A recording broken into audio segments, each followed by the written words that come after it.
Inilah kisah Rio, seorang pemuda berusia 23 tahun yang tinggal di sebuah kota kecil. Rio adalah sosok yang sederhana. Ia bekerja sebagai pegawai di sebuah toko kelontong. Dengan gaji yang pas-pasan, hidupnya tidak selalu mudah. Sehari-hari, Rio seringkali merasa kesepian. Ia memiliki mimpi besar untuk membantu orang-orang di sekitarnya, namun terbentur dengan keterbatasan yang ada. Sampai suatu hari, Rio mendengar tentang keajaiban sedekah dari seorang sahabatnya. Sahabat Rio, Dika, adalah seorang dermawan yang sering membagikan makanan kepada mereka yang membutuhkan. Dika mengajak Rio untuk ikut serta dalam kegiatan sedekahnya. Sedekah tidak hanya soal harta, Rio, tapi juga soal berbagi kebahagiaan, kata Dika. Kalimat itu membuat Rio berpikir, mungkin inilah jawaban yang ia cari.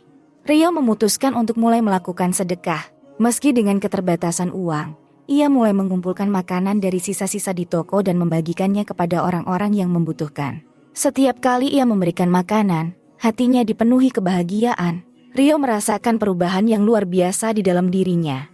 Momen kecil yang sederhana ini mengubah cara pandangnya terhadap kehidupan. Ketika Rio mulai rutin bersedekah, hidupnya mulai bertransformasi. Pelanggan di tokonya semakin banyak, dan ia mulai mendapatkan lebih banyak tips dari pelanggan yang melihat kebaikannya. Rekan-rekan kerjanya pun terinspirasi dan mulai mengikuti jejaknya. Mereka bersama-sama merencanakan kegiatan sedekah di lingkungan mereka. Kelompok kecil ini semakin besar dan berpengaruh. Dari satu tindakan kecil Rio, kini banyak orang yang terlibat dalam aksi kebaikan. Mereka tidak hanya membagikan makanan, tetapi juga memberi pelajaran, mendukung anak-anak belajar, dan mengadakan kegiatan positif lainnya. Sedekah Rio membawa angin segar bagi banyak orang.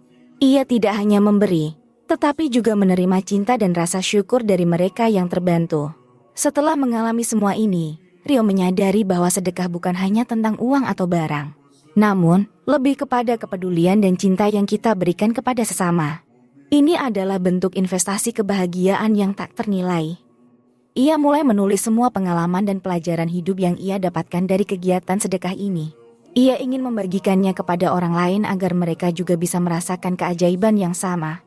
Kisah Rio adalah bukti nyata bahwa keajaiban sedekah bisa hadir di mana saja, bahkan dalam kehidupan yang paling sederhana sekalipun.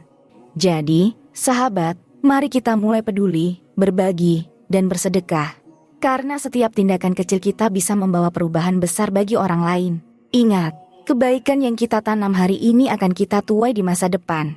Teruslah bersedekah dan saksikan keajaiban dalam hidupmu. Terima kasih telah menonton. Jangan lupa like, komen, dan subscribe untuk kisah-kisah inspiratif lainnya.